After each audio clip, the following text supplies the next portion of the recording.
Praise lord. దేవుని నామానికి మహిమ కలుగును గాక. ప్రియమైన దేవుని బిడ్డలారా, మరొకసారి ఈ ఆధ్యాత్మిక కార్యక్రమం ద్వారా ఈ విధంగా మిమ్మల్ని కలుసుకున్నటకు దేవుడు నాకు అనుగ్రహించిన ఈ గొప్ప భాగ్యాన్ని బట్టి ముందుగా దేవాతి దేవునికి కృతజ్ఞతాస్తుతులు చెల్లించి ఉన్నాను. అదేవిధంగా ఈ ఆధ్యాత్మిక కార్యక్రమంను వీక్షించున్న ఆత్మీయులకు మీ అందరికీ ప్రభువైన యేసుక్రీస్తు నామంలో శుభాభివందనాలు తెలియజేస్తూ ఉన్నాను. ప్రియమైన దేవుని బిడ్డలారా, దేవుని మహాకృపను బట్టి గత కొన్ని వారాలుగా బైబిల్లో ఉన్న దేవుడు కథ మొత్తం మార్చగల దేవుడు అనే అంశ సందేశాన్ని మనం ధ్యానం చేసుకుంటూ వస్తున్నాం. ఇందులో భాగంగా ప్రియమైన దేవుని బిడ్డలారా, గత వారము ఒక అనాథగా మిగిలిపోవలసిన ఎస్తేరుగా పేరు మార్చబడిన యూదురాలైన హదస్సా జీవితాన్ని తనది కాని దేశానికి రాణిగా దేవుడు ఎలా చేస్తున్నాడో, అదేవిధంగా ఆమె కథ మొత్తాన్ని బైబిల్లో ఉన్న దేవుడు ఎలా మార్చివేస్తున్నాడో ఆ తెలుసుకునే ప్రయత్నంలో గత వారము కొన్ని విషయాలు మనం తెలుసుకుంటూ రావడం జరిగింది. ప్రియమైన దేవుని బిడ్డలారా, ఈ వారము మరికొన్ని విషయాలు మనం తెలుసుకుందాం. ప్రియమైన దేవుని బిడ్డలారా, పారసికపు చక్రవర్తి అయిన అహష్వేరోషు 7 దినములు అద్భుతమైన రాజవిందును ఏర్పాటు చేసి 7వ దినమున ఆ దేశపు రాణిగా ఉన్న వస్తీని ప్రజల మధ్యకు, అధిపతుల మధ్యకు ఒక రాణిగా అభివాదం చేయడానికి గౌరవప్రదమైన ఆహ్వానాన్ని పంపగా ఆమె రాజు యొక్క గౌరవప్రదమైన ఆహ్వానాన్ని తిరస్కరించినట్లు దేవుని వాక్యంలో మనం చూస్తూ ఉంటాం. ఈ విషయాన్ని ఆమె యొద్దకు పంపబడిన 7 నపుంసకుల ద్వారా మొదట రాజునకు తెలియపరచబడింది. రాజు ఈ విషయాన్ని కాలజ్ఞానులకు తెలియపరిచాడు. అదేవిధంగా పారసికపు 7 ప్రధానులకు తెలియపరచగా దీని విషయమై కఠినంగా స్పందించిన వ్యక్తి ఆ దేశపు ప్రధానిగా ఉన్న మోముఖాను అని గత వారము మనం చెప్పుకోవడం జరిగింది. ప్రియమైన దేవుని బిడ్డలారా, రాజుకి మిగులు కోపము లేక బహుగా వస్తీ విషయమై కోపం కలుగుటకు రాణి అయిన వస్తీ రాజు యొక్క ఆజ్ఞను, గౌరవపూర్వకమైన ఆహ్వానాన్ని స్వాభావికంగా తిరస్కరించిందా లేక సాధారణంగా ఇష్టం లేక తిరస్కరించిందా అంటే స్వాభావికంగానే తిరస్కరించిందని తప్పక మనం తెలుసుకోవాలి. కారణం ఏంటంటే రాజు నిర్వహించిన 7 దినముల విందు ఒక బహిరంగ ఉత్సవ సభ. అయితే వస్తీ తనకున్న సౌందర్యాన్ని బట్టి అహంకారంగా ప్రవర్తించడమే కాకుండా కావాలనే చేసిన గొప్ప అవమానము ఇదై ఉన్నదని తప్పక మనం తెలుసుకోవాలి. ప్రియమైన దేవుని బిడ్డలారా, నిజమే ప్రియమైన దేవుని బిడ్డలారా, కొందరు ధనాన్ని బట్టి అహంకార హృదయులుగా ఉంటూ స్వాభావికంగానే అవమానపరిచే బుద్ధిని కలిగి ఉంటారు. మరికొందరు సౌందర్యాన్ని బట్టి పొగరు అహంకార హృదయులుగా ఉంటూ తలబిరుసుతనము కలిగి ఉంటూ అహంకార హృదయంతో విర్రవీగుతూ అవమానపరిచే బుద్ధిని స్వాభావికంగా కలిగి ఉంటారు. ఇలాంటి స్థితి గల వారు తెలుసుకోవాల్సిన విషయాలు ఏంటంటే, మీరు పొందవలసిన గౌరవాన్ని మీ అహంకారమే దూరం చేస్తుంది.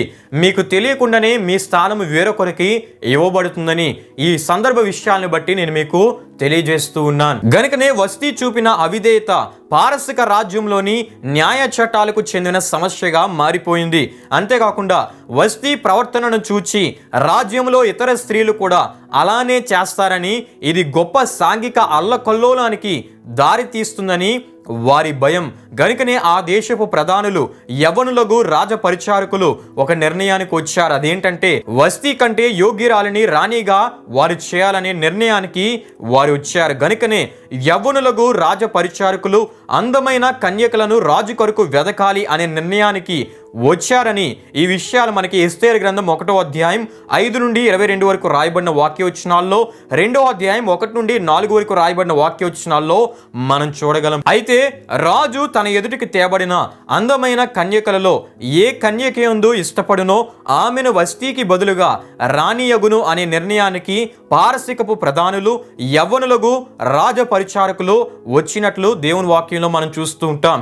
ఈ విషయాలు రాజుకి అనుకూలమయ్యాయి గనుక రాజు దీనిని అమలుపరుచటను మనం చూస్తూ ఉంటాం. ప్రియమైన దేవుని బిడ్డలారా, బైబిల్లో ఉన్న దేవుని గొప్పతనము ఇక్కడ మనకు కనబడుతుంది.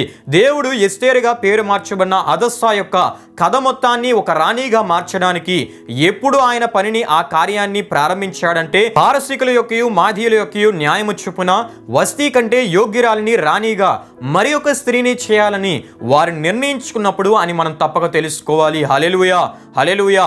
ఈ విషయాలు మనకి ఎస్తేరు గ్రంథం 1వ అధ్యాయం 19 నుండి 22 వరకు రాయబడిన వాక్యవచనాల్లో మనం చూడగలం. ప్రియమైన దేవుని బిడ్డలారా, కారణం ఏంటంటే క్రీస్తు పూర్వం 586వ సంవత్సరంలో యూదులను నెబుకద్నెజరు చెరపట్టినట్లు రాజుల 2వ గ్రంథం 25వ అధ్యాయంలో మనం చూడగలం.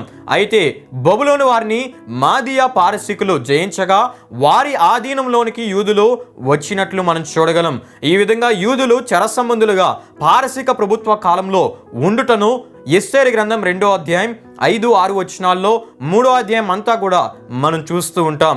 అయితే ఎస్తేరు గ్రంథంలో దేవుణ్ణి గూర్చి ప్రత్యక్షత వివరణ లేకపోయినా యూదులను రక్షించడంలో దైవ సహాయం పరోక్షంగా మనకి కనిపిస్తుంది. ప్రియమైన దేవుని బిడ్డలారా, హల్లెలూయా, హల్లెలూయా. అంతేకాకుండా దాదాపు 5 సంవత్సరాల తర్వాత రాబోయే ప్రమాదం నుండి తన ప్రజలకు సహాయం చేయడానికి దేవుడు ఎస్తేరుగా పేరు మార్చబడిన ఒక యూదురాలైన హదస్సాను వాడుకొనబోచున్నాడు గనుక ఆమెను పారసీకపు దేశపు రాణిగా చేయడానికి భవిష్యత్తును చూచువాడైన దేవుడు పరిశుద్ధ గ్రంథమైన బైబిల్లో దేవుడై ఉన్నాడు. హల్లెలూయా, హల్లెలూయా. ఆమె కథ మొత్తాన్ని మార్చుటకు ఆయన కార్యాన్ని ప్రారంభించిన వానిగా మనం చూస్తూ ఉంటాం. గనుకనే బైబిల్లో ఉన్న దేవుడు నీతిగల దేవుడు, న్యాయమును అనుసరించు దేవుడు. ప్రియమైన దేవుని బిడ్డలారా, అయితే ఎస్తేరుగా పేరు మార్చబడిన హదస్సా తాను రాణి అవుతానని తాను అసలు ఊహించలేదు. అదేవిధంగా ఆమెను కుమార్తెగా స్వీకరించి పెంచి పెద్ద చేసిన ఆమె అన్నయ్యగు మొర్దెకై కూడా అస్సలు ఊహించలేదు. కారణం ఏంటంటే అది పారసీకపు దేశం, ఇశ్రాయేలు దేశము కాదు. మరి ఎస్తేరుగా పేరు మార్చబడిన హదస్సాను రాణిగా చేయుటకు ఉద్దేశించింది ఎవరంటే దేవుడు. ప్రియమైన దేవుని బిడ్డలారా, ఈ విషయాన్ని యెషయా గ్రంథం 62వ అధ్యాయం 3వ వచనంలో ఈ విధంగా మనం చూడగలం. ఏ విధంగా అంటే, నీవు యెహోవా చేతిలో భూషణ కిరీటముగాను నీ దేవుని చేతిలో రాజకీయ మకుటముగాను ఉందువని, విడువబడిన దానివని ఇక మీదట నీవనబడవు అనే దేవుని వాగ్దానపు మాటలు మనం చూస్తూ ఉంటాం. హల్లెలూయా, హల్లెలూయా. జకరియా గ్రంథం 10వ అధ్యాయం 3వ వచనంలో మనం చూస్తే, సైన్యములకు అధిపతియగు యెహోవా తన మందయగు యోధా వారిని దర్శించి వారిని తనకు రాజకీయములకు అశ్వములు వంటి వారినిగా చేయును అని మనం చూస్తూ ఉంటాం. అంతేకాకుండా ఇర్మియా గ్రంథం 3వ అధ్యాయం 19వ వచనంలో స్వాస్థ్యములలో రాజకీయ స్వాస్థ్యముగా ఇశ్రాయేలీయులను ఉంచిన దేవునిగా మనం చూడగలం.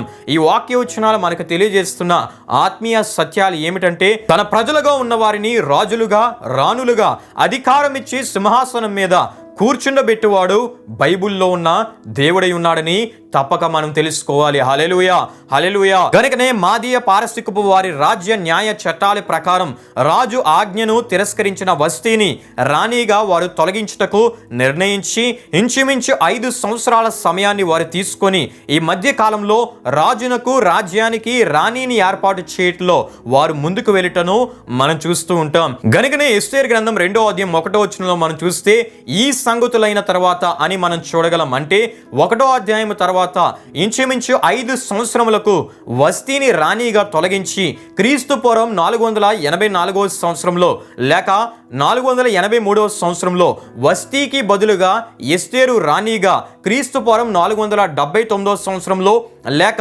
478వ సంవత్సరంలో ఎస్తేరు రాణిగా పారసీకపు రాజ్యమునకు దేవునిచే చేయబడుటను మనం చూస్తూ ఉంటాం. హల్లెలూయా, హల్లెలూయా. ఇది ఎలానో క్లుప్తంగా మనం తెలుసుకుందాం. ప్రియమైన దేవుని బిడ్డలారా, ఈ విషయాలు మనం తెలుసుకోవాలంటే ఎస్తేరు గ్రంథం 2వ అధ్యాయం 8లోని విషయాలు మనం తప్పక తెలుసుకోవాలి. అక్కడ ఈ విధంగా రాయబడి ఉంది, రాజాజ్ఞయు అతని నిర్ణయమును ప్రచురము చేయబడి కన్యకులు అనేకులు షూషాను కోటకు పోగు చేయబడి హెగే వశమునకు అప్పగింపబడగా ఎస్తేరుగా పేరు మార్చబడిన హదస్సా స్త్రీలను కాయు హెగే దృష్టికి దయ పొందుటను మనం చూడగలం. హల్లెలూయా, హల్లెలూయా. ఇదే సమయంలో ఎస్తేరుగా పేరు మార్చబడిన హదస్సా అన్నయ్యగు మొర్దెకై చాలా వివేకంగా ప్రవర్తించి ఎస్తేరునకు చాలా వివేకము గల విషయాల్ని తెలియపరిచినట్లు మనం చూస్తాం.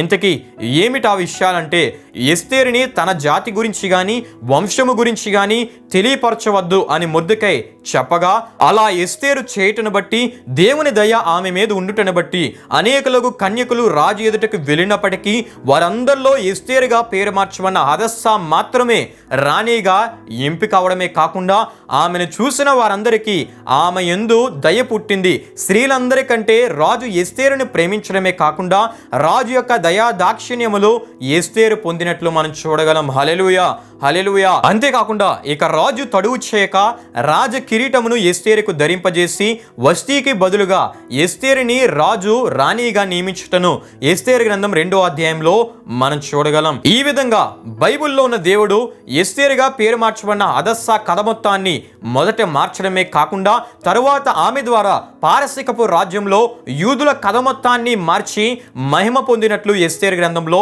మనం చూడగలం. హల్లెలూయా, హల్లెలూయా. ఇదియే ప్రియమైన దేవుని బిడ్డలారా పరిశుద్ధ గ్రంథమైన బైబిల్లోని దేవుని గొప్పతనమై ఉన్నది. ఒక అనాథగా మిగిలిపోవలసిన ఎస్తేరుగా పేరు మార్చబడిన హదస్సా జీవితాన్ని తనది కాని దేశమునకు రాణిగా దేవుడు మార్చి ఆమె కథ మొత్తాన్ని మార్చివేసిన దేవునిగా ఇప్పటి వరకు మనం చెప్పుకుంటూ రావడం జరిగింది. ప్రియమైన దేవుని బిడ్డలారా ఈ వారంతో ఎస్తేరుగా పేరు మార్చబడిన హదస్సాను గురించిన విషయాలు మనం ముగించుకుంటూ ఉన్నాం. వచ్చే వారం ఇదే అంశ సందేశంలో మరొక నూతనమైన విషయాన్ని మనం ధ్యానం చేసుకుందాం. ప్రియమైన దేవుని బిడ్డలారా ఈ అంశ సందేశాలు మీరు వీక్షించడమే కాకుండా మీ ఆత్మీయులు కూడా పరిచయం చేస్తూ వారి ఆత్మీయ జీవితాలకు కూడా మీరు దీవెనకరంగా ఉండాలని ప్రభు సేవకునిగా నేను కోరుచు ఈ మాటలు ముగిస్తూ ఉన్నాను. ప్రియమైన దేవుని బిడ్డలారా ఈ కార్యక్రమాన్ని ముగింపు ప్రార్థనతో మనం ముగించుకుందాం. ప్రార్థన చేసుకుందాం. మహిమా స్వరూపైన మా ప్రభువా, జీవాధిపతి యేసయ్య, నీ ఘనమైన నామమునకు మహిమ ఘనత ప్రభావములు చెల్లిస్తున్నాం తండ్రి. బైబిల్లో ఉన్న దేవుడు కథ మొత్తం మార్చగల దేవుడు అనే అంశ సందేశం ద్వారా ఎన్నెన్నో విలువైన విషయాలు మేము ధ్యానం చేసుకోవడానికి మీరు ఇస్తున్న ఈ కృపా భాగ్యాన్ని బట్టి నీకే స్తుతులు చెల్లిస్తున్నాం ప్రభువా. దేవ వీక్షించిన ప్రతి ఒక్కరిని మీరు దీవించండి, వారి విశ్వాస జీవితాన్ని మీరు దీవించండి, వారి ఆధ్యాత్మిక జీవితాన్ని మీరు దీవించండి. దేవ ఇదే అంశ సందేశంలో వచ్చేవారు మరికొన్ని విషయాలు మేము ధ్యానించబోచున్నట్టుగా నీ ఆత్మ సహాయాన్ని, నీ ఆత్మ జ్ఞానమును మీరు మాకు దయచేసి నడిపించి ఈ అంశ సందేశముల ద్వారా చెప్పబడుతున్న ప్రతి విషయము ద్వారా నీ నామానికి మీరే గొప్ప మహిమను తెచ్చుకోమని యేసు పరిశుద్ధ నామంలో అడిగి వేడుకొంచున్నాము తండ్రి. ఆమేన్. యేసు రక్తమే జయం, ప్రభేశ రక్తమే జయం, ప్రభేశ రక్తం సంపూర్ణమైనది, అపవాది క్రియలకు అనంత నాశనము కలుగునుగాక. ఆమేన్. ప్రభు మిమ్మును మీ కుటుంబములను నూరంతులుగా ఆశీర్వదించునుగాక. ఆమేన్.